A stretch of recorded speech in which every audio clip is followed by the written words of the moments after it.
si Bitoy. Alright? If you will remember this week, ginuhita natin siya. Sabi natin, flag.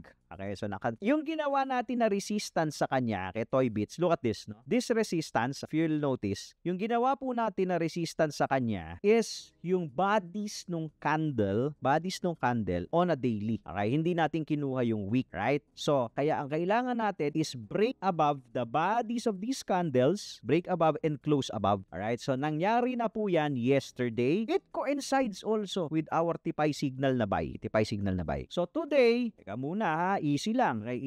So today, we need to close above. Better yan kung green. Mag-close above tayo, tapos kung green candle pa, yes, it's confirmed. Maybe we'll see another high ng Bitcoin.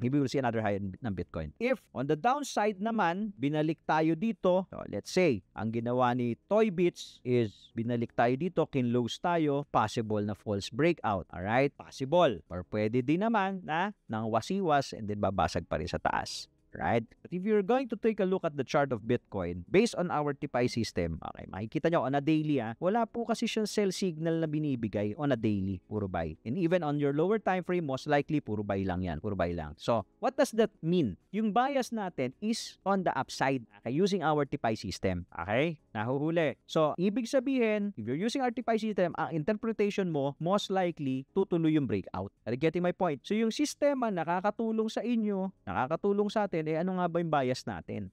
Sabi buy bullish So, mas napapadali yung buhay pag may sistema. The very least, you avoid shorting the market and avoid liquidation kung naka-short ka. Right? Follow for more Tito Moves!